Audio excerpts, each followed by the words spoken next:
most excellent and lamentable tragedy of Romeo and Juliet by William Shakespeare.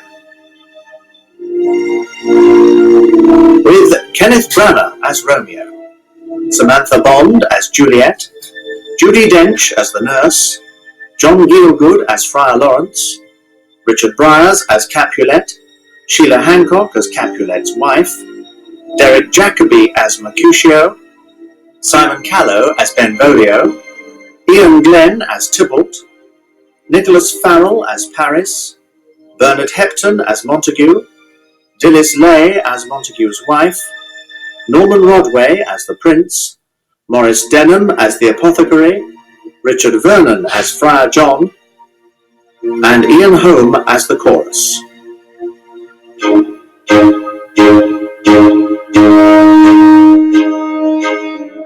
Romeo and Juliet.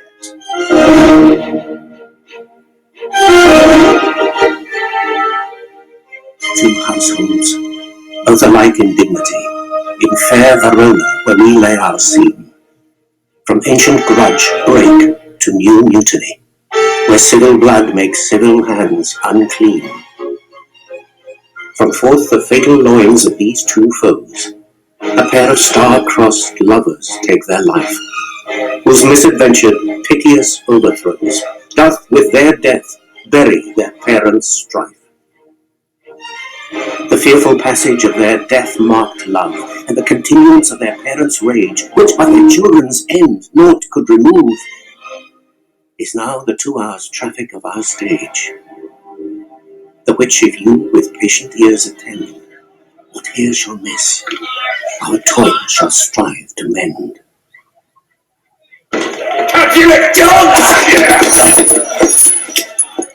Gregory, on my word, we'll not carry coals. No, but then we should be colliers. I mean, and we being collar, we'll draw. Aye, while you live, draw your neck out of collar. I strike quickly, being moved. But thou art not quickly moved to strike. A dog of the house of Montague moves me.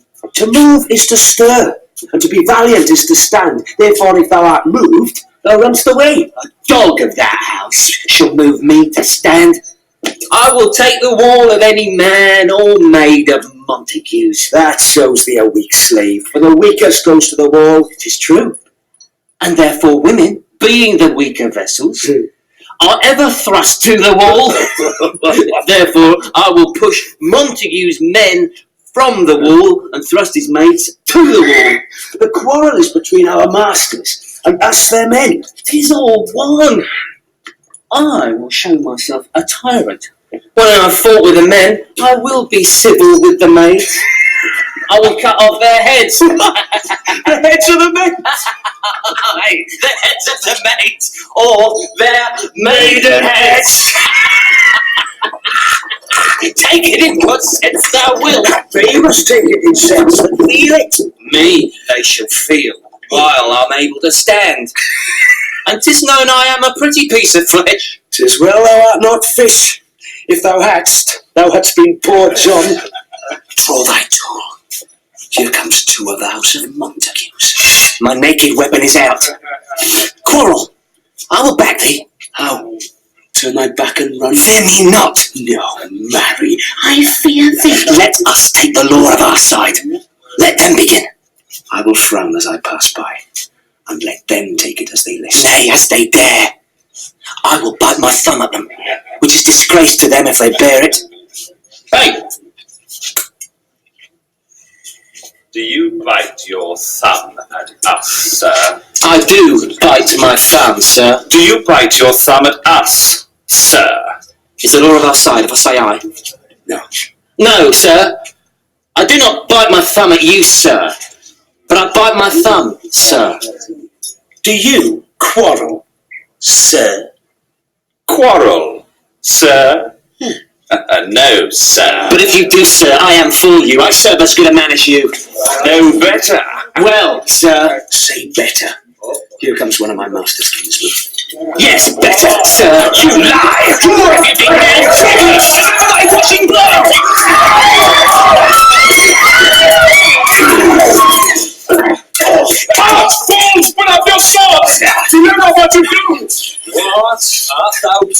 born among these heartless times.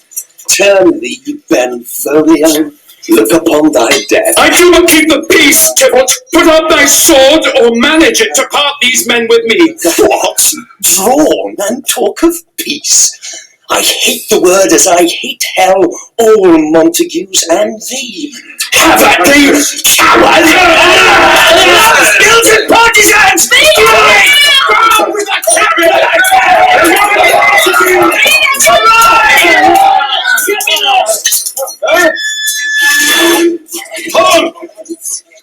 What noise is this? Give me my long sword, ho. A crutch, I call you for a sword. Make way! Make way! My sword, I say. Old Montague is come, and flourishes his blade in spite of me. Thou villain! Capture it! Husband! Hold me not! Let me go! Thou shalt not stir 1 foot to seek a foe! Here's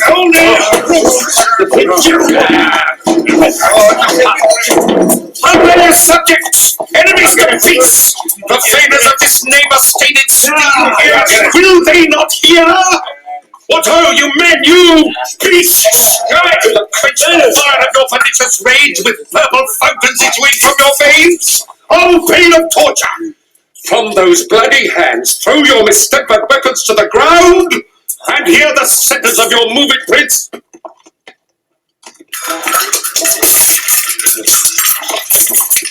3 civil brawls, read of an airy word by thee, old Capulet and Montague, hath thrice disturbed the quiet of our streets, and made for owners ancient citizens cast by their grave beseeming ornaments to wield old partisans in hands as old, cankered with peace, to part your cankered hate. If ever you disturb our streets again, your lives shall pay the forfeit of the peace. For this time all the rest depart away. You, Capulet, shall go along with me, My lord. and Montague, come you this afternoon to know our farther pleasure in this case to old Free Town, our common judgment place. My lord. Once more, on pain of death, all men depart.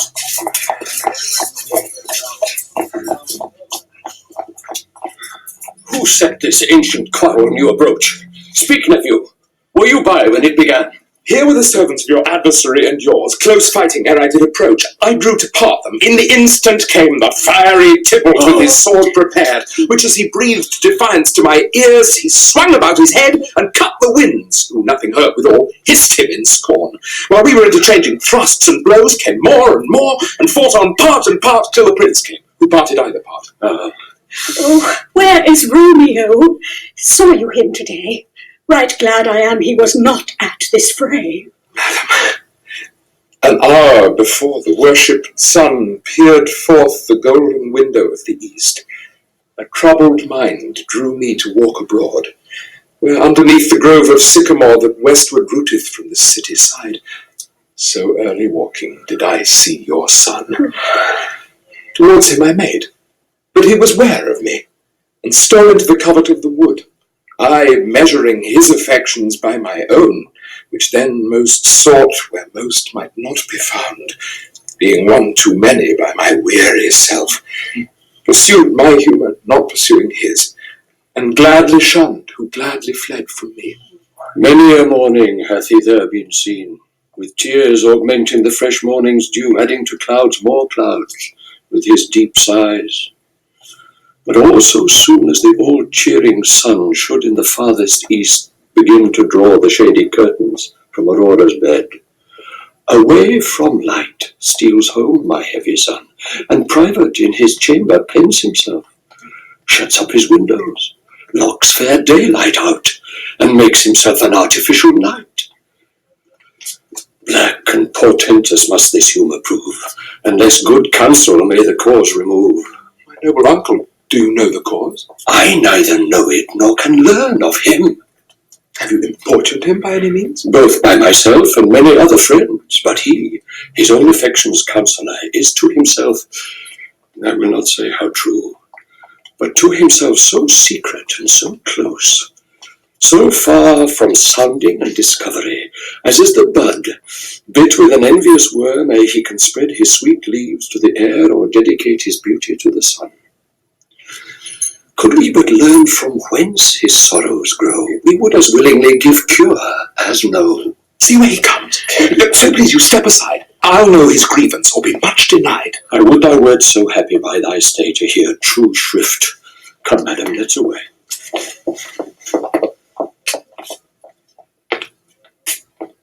Good morrow, cousin. Is the day so young? But you struck 9. Ay me, sad hours seem long. Was not my father that went hence so fast? It was. What sadness lengthens Romeo's hours? Not having that which having makes them short. In love. Out Of love. Out of her favour where I am in love. Alas, that love so gentle in his view should be so tyrannous and rough in proof. Alas, that love, whose view is muffled still, should without eyes see pathways to his will. Where shall we dine? Oh me, what fray was here? Yet tell me not, for I have heard it all. It has much to do with hate, but more with love. Why then, oh brawling love, oh loving hate, oh anything of nothing first create, oh heavy lightness, serious vanity, misshapen chaos of well-seeming forms, feather of lead, bright smoke, cold fire, sick health, still waking sleep that is not what it is. This love feel I that feel no love in this. Dost thou not laugh? No, cuz, I rather weep. Good heart, at what? At thy good heart's oppression. Why, such is love's transgression. Griefs of mine own lie heavy in my breast, which thou wilt propagate to have it pressed with more of thine. This love that thou hast shown doth add more grief to too much of mine own. Love is a smoke made with a fume of sighs, being purged of fire sparkling in lovers' eyes, being vexed a sea nourished with lovers' tears. What is it else? A madness most discreet, a choking gall and a preserving sweet. Farewell, my coz. Soft, I will go along, and you leave me so, you do me wrong. Tut, I have lost myself, I am not here. This is not Romeo, he's some other where. Tell me in sadness, who is't that you love? What shall I groan and tell thee? Groan, why no, but sadly tell me who. Bid a sick man in sadness make his will, a word ill urged to one that is so ill. In sadness, cousin, I do love a woman. I aimed so near when I supposed you loved. A right good markman, and she's fair, I love. A right fair mark, fair cuz, is soonest hit. Well, in that hit you miss. She'll not be hit with Cupid's arrow. She hath Dian's wit, and in strong proof of chastity well armed, from love's weak childish bow she lives unharmed.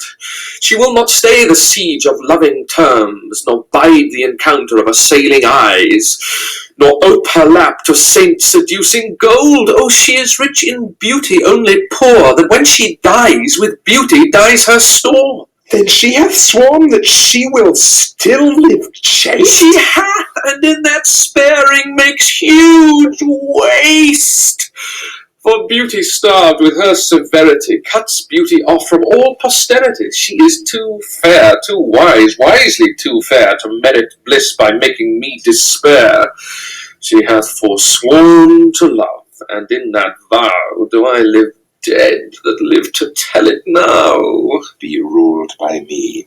Forget to think of her. Oh, teach me how I should forget to think. By giving liberty unto thine eyes, examine other beauties. 'Tis the way to call hers exquisite in question more. These happy masks that kiss fair ladies' brows, being black, puts us in mind they hide the fair.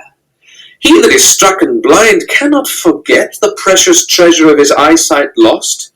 Show me a mistress that is passing fair. What doth her beauty serve but as a note where I may read who passed that passing fair? Farewell. Thou canst not teach me to forget. I'll pay that doctrine, or else die in debt.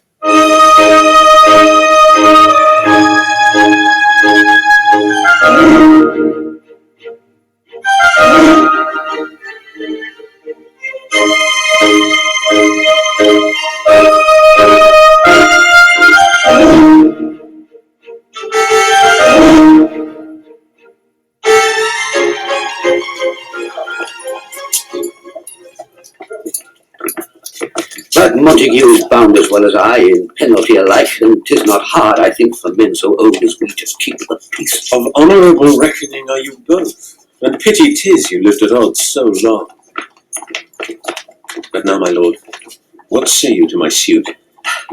But saying o'er what I have said before, my child is yet a stranger in the world. She hath not seen the change of 14 years. Let 2 more summers wither in their pride, ere we may think her ripe to be a bride. Younger than she are happy mothers made. And too soon marred are those so early made. Earth hath swallowed all my hopes but she. She is the hopeful lady of my earth. But woo her, gentle Paris, get her heart. My will to her consent is but a part, and she agreed within her scope of choice lies my consent and fair according voice. This night I hold an old accustomed feast, whereto I have invited many a guest, such as I love, and you among the store, one more most welcome makes my number more. At my poor house look to behold this night earth-treading stars that make dark heaven light. Such comfort as do lusty young men feel when well-apparelled April on the heel of limping winter treads, even such delight among fresh female buds shall you this night inherit at my house. Here all see, and like her most, whose merit most shall be, which on more view of many, mine being one, may stand in number, though in reckoning none. Come, go with me. Peter, Sir? Go, sir, trudge about, through fair Verona, find those persons out, whose names are written there, and to them say, my house and welcome on their pleasure stay. Find them out whose names are written here. It is written that the shoemaker should meddle with his yard, and the tailor with his last, the fisher with his pencil, and the painter with his nets. But I am sent to find those persons whose names are here writ, and can never find what names the writing person hath here writ. I must take a learned in good time.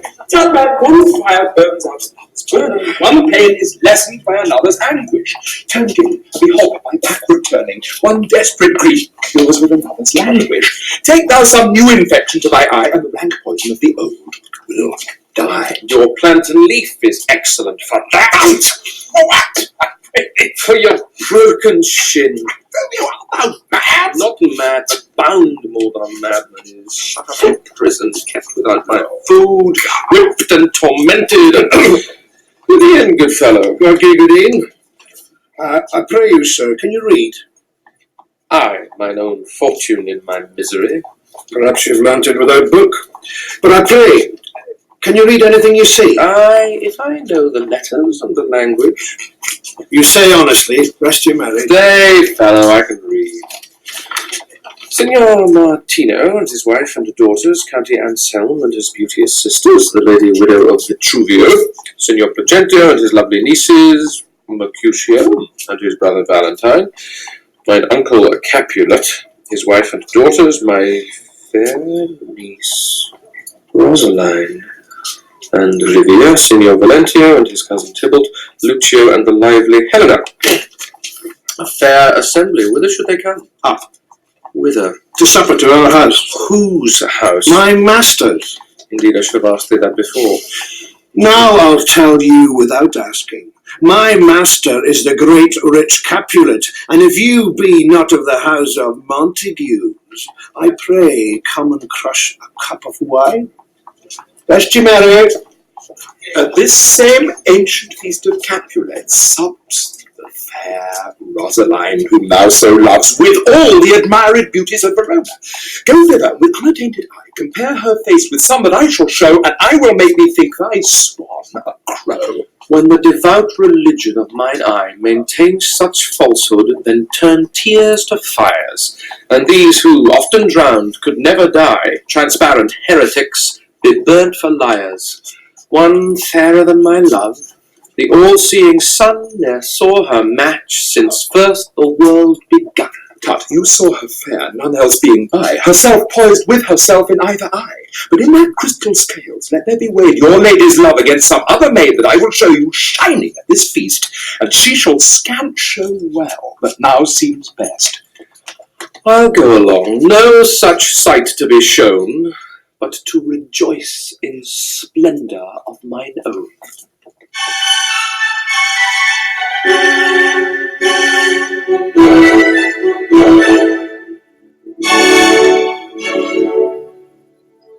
Nurse, where's my daughter?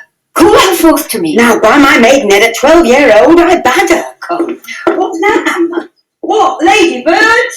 God forbid, where is this girl? What, Juliet? How now? Who calls? Your mother. Madam, I am here. What is your will? This is the matter. Nurse, give leave a while. We must talk in secret. Oh. Nurse, come back again. I have remembered me. Thou'st hear our counsel. Thou knowest my daughter's of a pretty age. Faith, I can tell her age into an hour. She's not 14. I'll lay 14 in my teeth, and yet to my team be it spoken, I have but 4, she's not 14. How long it's now to Lammas time? A fortnight and odd days. Even a rod of all days in the year come Lammas Eve at night, shall she be 14. Nurse. Susan and she, God rest all Christian souls, were of an age. Well, Susan is with God. Oh, she was too good for me. But as I said, on Lammas Eve at night shall she be 14. That shall she marry, I remember it well. 'Tis since the earthquake now 11 years, and she was weaned. I never shall forget it, of all days of the year upon that day. For I had then laid wormwood to my dog, sitting in the sun under the dove house wall. Julia. My lord and you were then at Mantua. Nay, I do bear a praise. But as I said, when it did taste of wormwood on the nipple of my dog and felt it bitter, pretty fool to see it touch ye and fall out with a dog. Shake, quoth the dove house, 'twas no need, I trow, to bid me true. Yes, and since that time it is 11 years. For then she could stand, high lone. Nay, by the rood, she could have run and waddled all about. For even the day before, she broke her brow. And then my husband, God be with his soul, oh, he was a merry man, took up the child. Yea, quoth he, dost thou fall upon thy face? Thou wilt fall backward when thou hast more wit. Wilt thou not tremble? And by my Adam, the pretty wretch left crying, and said I, to see now how a jest shall come about, I warrant and I shall live 1,000 years, and never shall forget it. Wilt thou not, Jew, quoth he, and pretty fool, it stinted, and said I. Enough of this, I pray thee hold thy peace. Yes, madam. Yet I cannot choose but laugh. I think it should leave crying and say I. And yet I warrant it had upon it brow a bump as big as a young cockerel stone. A perilous knock, and it cried bitterly. Yea, quoth my husband, forced upon my face, thou wilt fall backward when thou comest to age. Wilt thou not, Jew? It stinted, and said I. And stint thou too, I pray thee, nurse, say I. Peace have done. Oh, God mark thee to his grace. Thou wast the prettiest babe that e'er I nursed, and I might live to see thee married once. I have my wish. Marry that marry is the very theme I came to talk of. Tell me, daughter Juliet, how stands your dispositions to be married? It is an honour that I dream not of. An honour? Were not I thy only nurse, I would say thou hadst sought wisdom from thy teeth. Well, think of marriage now. Younger than you, here in Verona, ladies of esteem are made already mothers. By my count, I was your mother much upon these years that you are now a maid. Thus then, in brief, the valiant Paris seeks you for his love. A man, young lady, such a man as all the world. Why? He's a man of wax. Verona's summer hath not such a flower. Nay, he's a flower. In faith, a very flower. What say you? Can you love the gentleman? This night you shall behold him at our feast. Read o'er the volume of young Paris' face, and find delight writ there with beauty's pen. Examine every married lineament, and see how one another lends content, and what obscured in this fair volume lies, find written in the margin of his eyes. This precious book of love, this unbound lover, to beautify him only lacks a cover. The fish lives in the sea, and 'tis much pride for fair without, the fair within to hide. That book in many's eyes doth share the glory that in gold clasps locks in the golden story. So shall you share all that he doth possess by having him, making yourself no less. No less, nay, bigger. Women grow by men. Speak briefly. Can you like of Paris love? I'll look to like, if looking liking move. But no more deep will I dart mine eye, than your consent gives strength to make it fly. The guests are come, supper served up. You call, my young lady asked for, the nurse cursed in the pantry, and everything in extremity. I must hence to wait. I beseech you, follow straight. We follow thee. Juliet, the Countess stays. Go, girl, seek happy nights to happy days.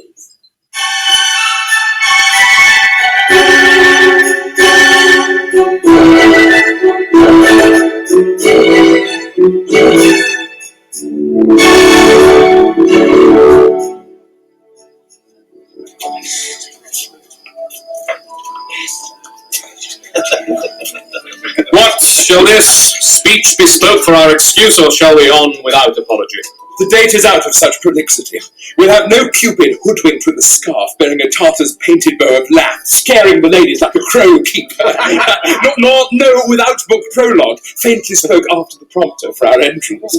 But let them measure us by what they will, we'll measure them a measure, and be gone. Give me a torch. I am not for this ambling. Oh, Being but heavy, I will bear the light. nay, gentle Romeo, we must have you dance. Not I, Mercutio. You have dancing shoes with nimble soles. I have a soul of lead. So stakes me to the ground, I cannot move. You are a lover. Follow Cupid's wings, and soar with them above a common bound. I am too sore impierced with his shaft to soar with his light feathers, and so bound I cannot bound a pitch above dull woe. Under love's heavy burden do I sink. And to sink in it, should you burden love, or too great oppression for a tender thing. Is love a tender thing? It is too rough, too rude, too boisterous, and it pricks like thorn. Well, if love be rough with you, be rough with love. Prick love for pricking, and to beat love down. Give me a case to put my visage in. A visor for a visor. What care I, what curious eye doth quote deformity? Here are the beetle brows shall blush for me. Come, knock and enter, and no sooner in, but every man betake him to his legs. A torch for me! Let wantons light of heart tickle the senseless rushes with their heels. For I am proverbed with a grandsire phrase. I'll be a candle holder and look on. The game was ne'er so fair, and I am done. Tuds! Done's the mouse, the constable's own word. If thou art done, we'll draw thee from the mire. Observe your reverence, love, wherein thou stickest up to the ears. Come, we burn daylight. Oh, Nay, that's not so. I mean, sir, in delay. We waste our lights in vain, like lamps by day. Take our good meaning, for our judgment sits 5 times in that, ere once in our 5 wits. And we mean well in going to this masque, but 'tis no wit to go. Why, may one ask? I dreamt a dream tonight. And so did I. Well, what was yours? The dreamers often lie. In bed asleep while they do dream things true. Oh, then I see Queen Mab have been with you. Queen Mab, won't she? She is the fairies' midwife, and she comes in shape no bigger than an agate stone on the forefinger of an alderman, drawn with a team of little atomy athwart men's noses as they lie asleep. Her wagon spokes made of long spinner's legs, the colour of the wings of grasshoppers, her traces of the moonshine's watery beams, her collars of the smallest spider web, her whip of cricket's bone, the lash of doom. Her wagoner, a small, grey-coated gnat, not half so big as a round little worm pricked from the lazy finger of a maid. Her chariot is an empty hazelnut, made by the joiner squirrel, or old grub. Try not to mind the fairies' coachmakers. And in this state she gallops night by night through lovers' brains, and then they dream of love. Or courtiers' knees that dream on curtsies straight, or ladies' lips who straight on kisses dream, which oft the angry mad with blisters plagues, because their breaths with sweet meats tainted are.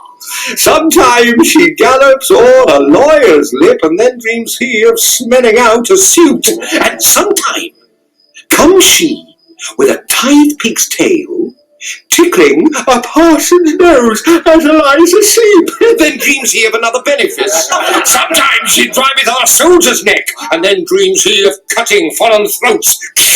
Of breeches, ambuscados, Spanish blades, of health 5 fathom deep, and then anon drums in his ear, at which he starts and wakes, and being thus affrighted, swears a prayer or two and sleeps again.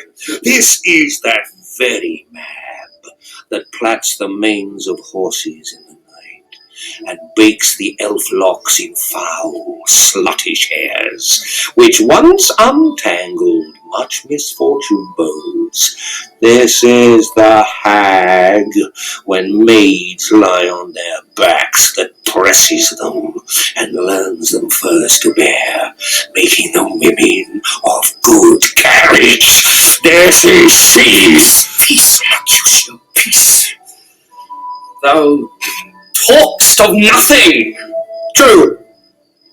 I talk of dreams, which are the children of an idle brain, begot of nothing but vain fantasy, which is as thin of substance as the air, and more inconstant than the wind, who woos even now the frozen bosom of the north, and being angered, puffs away from thence, turning his face to the dew-dropping south. This wind you talk of blows us from ourselves. Supper is done, and we shall come too late. I fear too early, for my mind misgives some consequence yet hanging in the stars shall bitterly begin his fearful date with this night's revels, and expire the term of a despised life closed in my breast by some vile forfeit of untimely death. But he that hath the steerage of my course direct my sail. On, lusty gentlemen! Strike drum!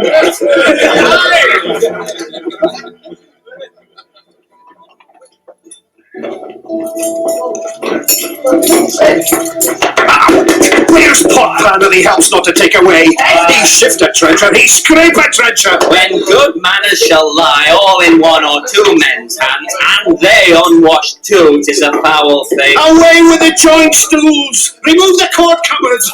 Look to the plate! Oh, good thou, save me a piece of marzipan, and as thou loves me, let the porter let in Susan Grindstone and Nell. Anthony and Potpan! Aye, boy. You are looked for, and called for, asked for, and sought for in the great chamber. Oh, cannot be here and there too. Jelly, boys, be brisk a while, and the longest liver take all.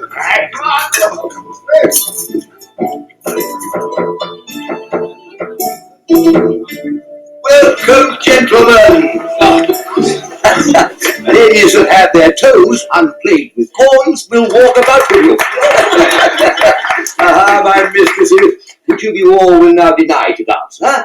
She that makes dainty, she I swear hath caught. Have I come here ye now? Welcome, gentlemen. I have seen the day that I have worn a visor and could tell a whispering tale in a fair lady's ear, such as would please. Tis gone. Tis gone. Tis gone. You are welcome, gentlemen. Come, musicians, play. A hall, give room and footed girl. All night, you knaves, and turn the tables up. And quench the fire, the room is grown too hot. Yes, sir. Ah, sir. This unlooked for sport comes well. Cousin? Nay, sit.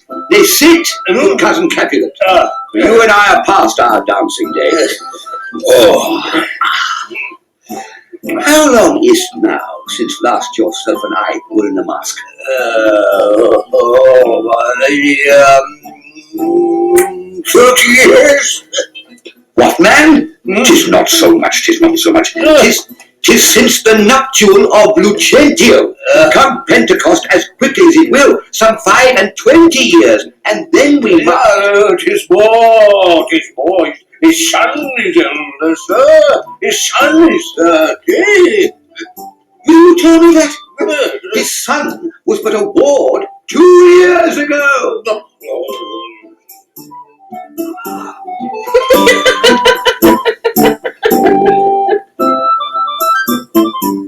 Friend, sir, what lady is that which doth enrich the hand of yonder knight? I know not, sir. Oh, she doth teach the torches to burn bright. It seems she hangs upon the cheek of night as a rich jewel in an Ethiop's ear. Beauty too rich for use, for earth too dear. So shows a snowy dove trooping with crows, as yonder lady o'er her fellows shows. The measure done, I watch her place of stand, and touching hers make blessed my rude hand. Did my heart love till now, forswear its sight, for I ne'er saw true beauty till this night. This by his voice should be a Montague. Psst, listen. Fetch me my rapier, boy. What? Dares the slave come hither, covered with an antic face, to fleer and scorn at our solemnity? Now by the stock and honour of my kin, to strike him dead I hold it not a sin. Why, how now, kinsman, wherefore storm you so? Uncle, this is a Montague, our foe, a villain that is hither come in spite to scorn at our solemnity this night. Young Romeo, is it? 'Tis he, that villain Romeo. Content thee, gentle coz, let him alone. He bears him like a portly gentleman, and to say truth, Verona brags of him to be a virtuous and well-governed youth. I would not for the wealth of all this town here in my house do him disparagement. Therefore be patient, take no note of him. It is my will, the which if thou respect, show a fair presence and put off these frowns, an ill-beseeming semblance for a feast. It fits when such a villain is a guest. I'll not endure him.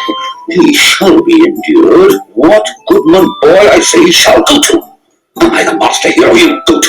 You will not endure him. God shall mend my soul. You'll make a mutiny among my guests. You will set cock-a-hoop. You'll be the man. Uncle, 'tis a shame. Go to, you are a saucy boy. If so indeed, this trick may chance to scathe you. I know what. You must contrary me. Nay, 'tis time. Well said, my heart. You are a clean cox. Go. Be quiet, or... More light! For shame, I'll make you quiet. What a chill in my heart! Patience perforce with wilful choler meeting makes our flesh tremble and have different greeting. I will withdraw, but this intrusion shall, now seeming sweet, convert to bitterest gall.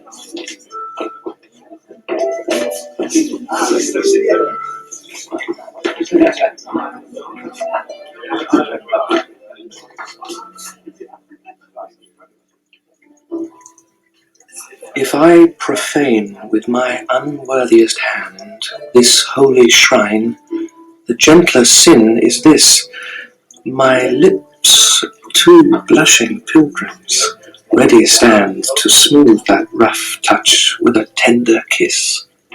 Pilgrim, you do wrong your hand too much. Which mannerly devotion shows in this? For saints have hands that pilgrims' hands do touch, and palm to palm is holy palmer's kiss. Have not saints lips that holy palmers too? Ay, pilgrim, lips that they must use in prayer. Oh then, dear saint, let lips do what hands do. They pray. Grant thou, lest faith turn to despair. Saints do not move, though grant for prayer's sake. Then move not while my prayer's effect I take. Thus from my lips by thine my sin is purged. Then have my lips the sin that they have took. Sin from my lips, oh, trespass sweetly urged, give me my sin again. You kiss by the book. Madam, your mother craves a word with you. Thank you, nurse. What is her mother? Marry, bachelor. Her mother is a lady of the house, and a good lady, and a wise and virtuous. I nursed her daughter that you talked withal. I tell you, either can lay hold of her, she'll have the chinks. Is she a Capulet? Oh dear account, my life is my foe's debt. Away, be gone. The sport is at the best. Aye, so I fear the more is my unrest. Nay, gentlemen, prepare not to be gone. We have a trifling foolish banquet towards. Is it e'en so? Why, then I thank you all. I thank you, honest gentlemen. Good night. More torches here. Come on then. Let's to bed. I sit up by my faded wax. It's late. I'll to my rest. Come here, the nurse. What is yon gentleman? The son and heir of old Tiberia. What's he that now is going out of the door? Oh, marry, that I think be young Petruchio. What's he that follows here that would not dance? Oh, I know not. I'll ask his name. If he be married, my grave is like to be my wedding bed. His name is Romeo, and a Montague, the only son of your great enemy. My only love sprung from my only hate. Too early seen unknown, and known too late. Prodigious birth of love it is to me that I must love a loathed enemy. What's this? What's this? A rhyme I learned in now, of when I danced with all. Juliet! Anon, anon. Pull it away. The strangers all are gone.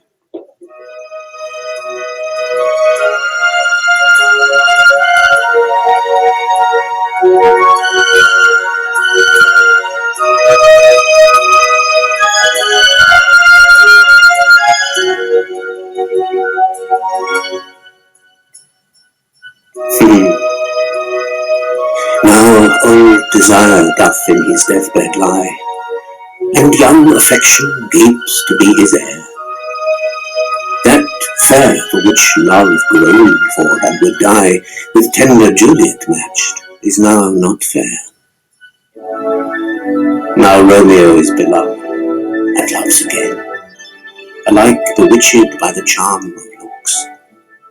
But to his foe supposed he must complain, and she still loves sweet bait from fearful hooks. Being held a foe, he may not have access to breathe such vows as lovers use to swear, and she as much in love, her means much less to meet her new beloved anywhere. But passion lends them power, time means to meet, tempering extremities with extreme sweet. Can I go forward when my heart is here? Turn back, dull earth, and find thy centre out.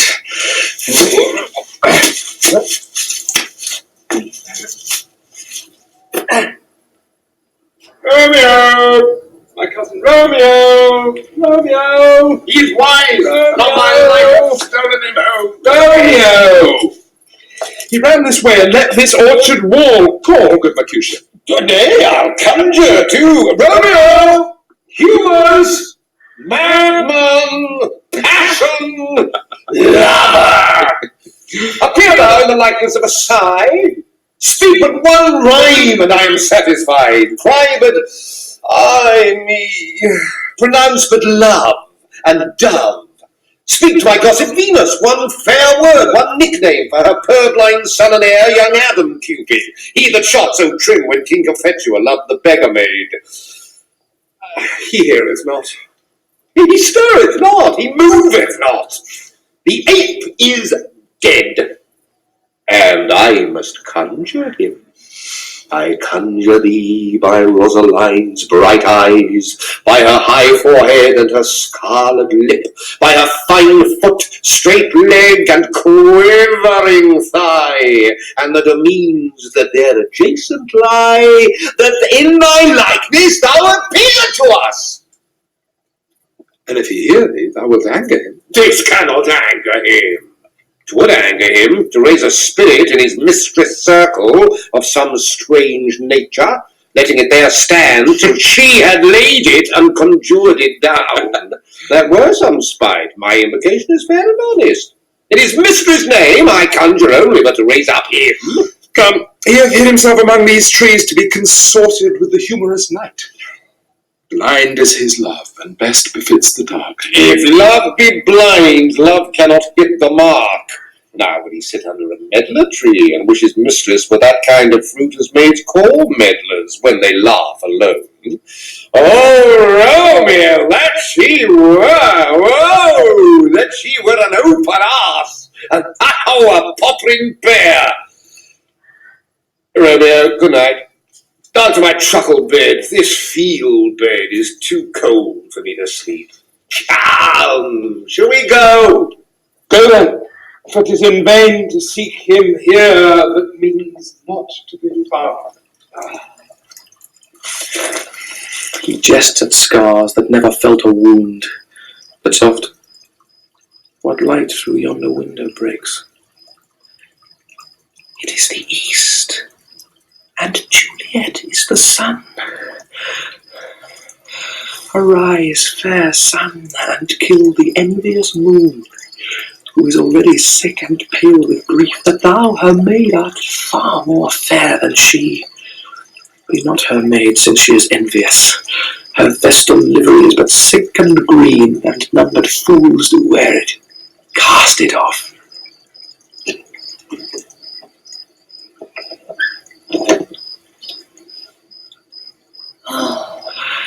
It is my lady.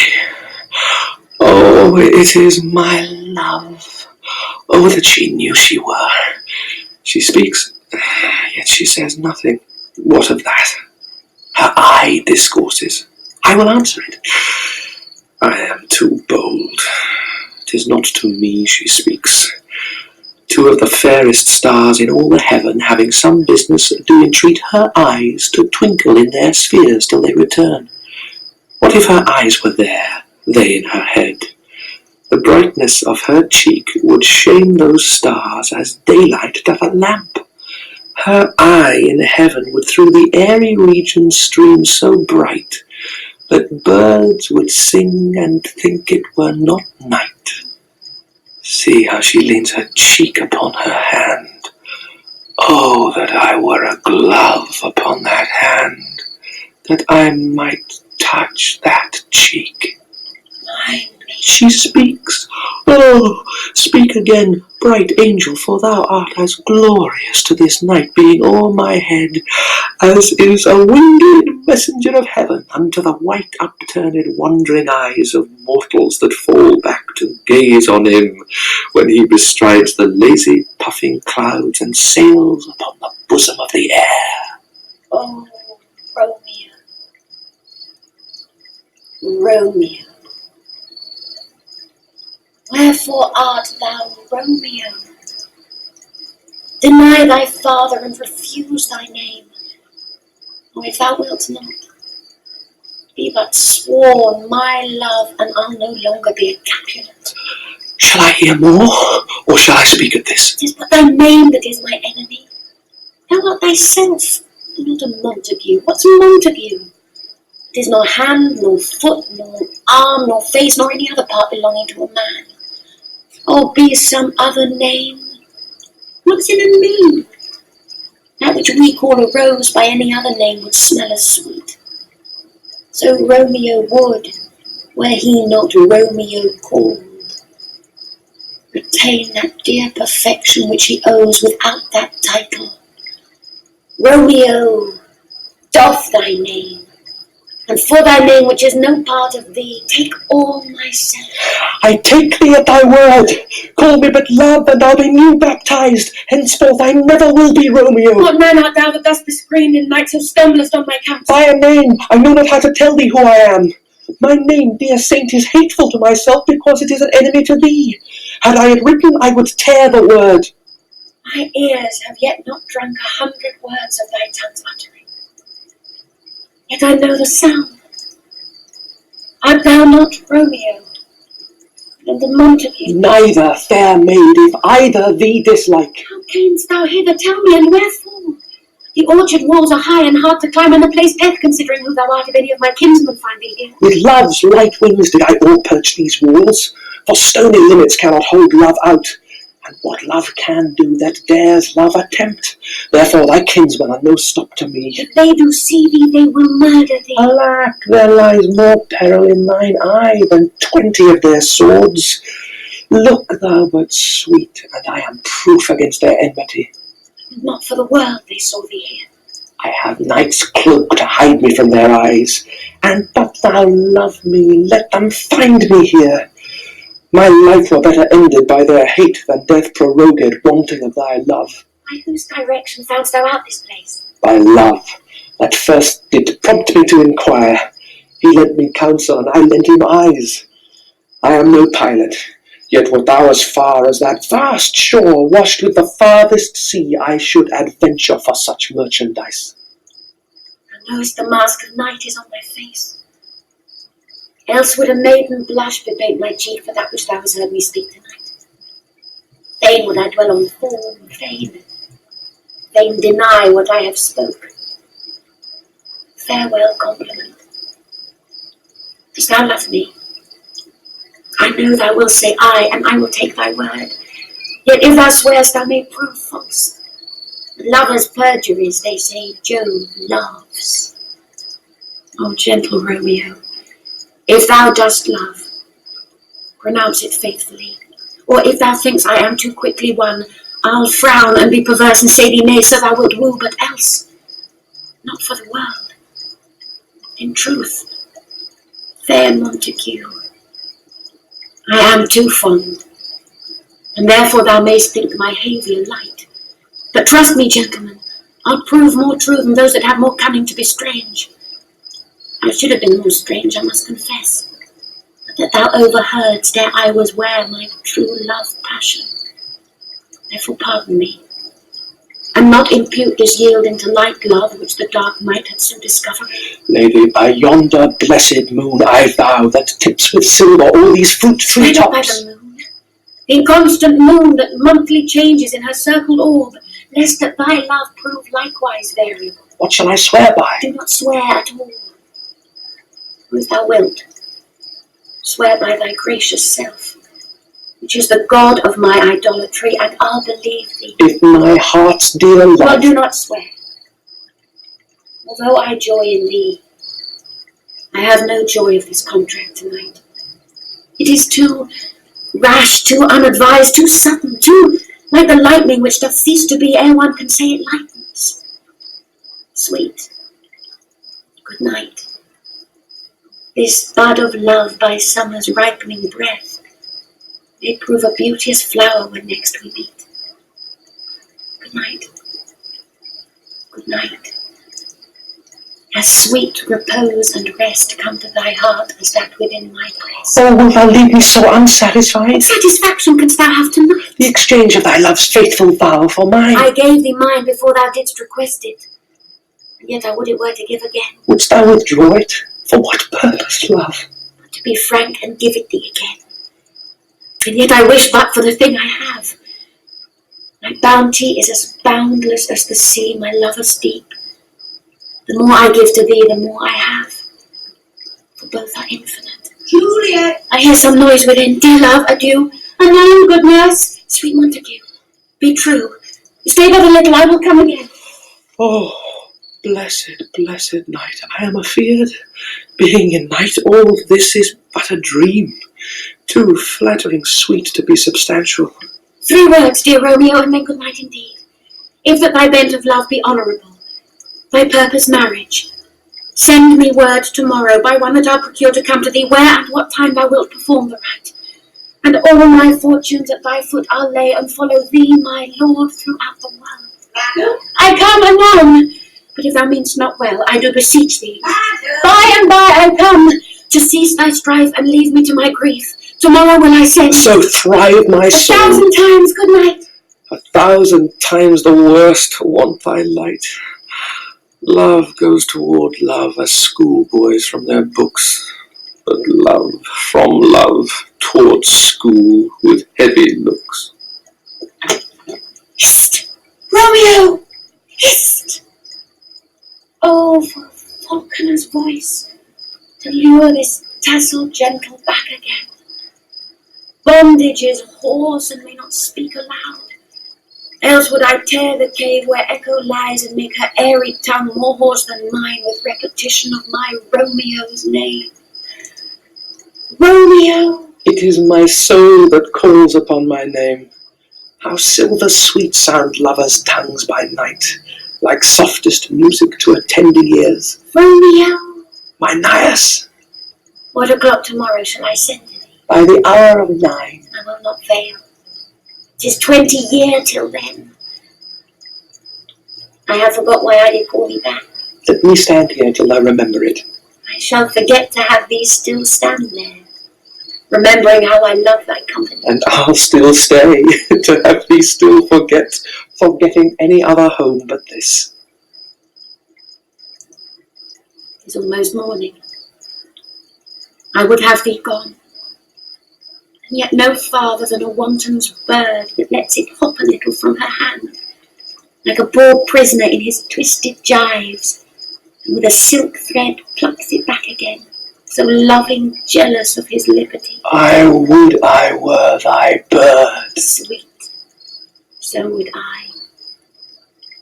Yet I should kill thee with much cherishing. Good night. Good night. Parting is such sweet sorrow, but I shall say good night till it be morrow. Sleep dwell upon thine eyes, peace in thy breast. Would I were sleep and peace, so sweet to rest. Hence will I to my ghostly sire's close cell, his help to crave, and my dear hap to tell.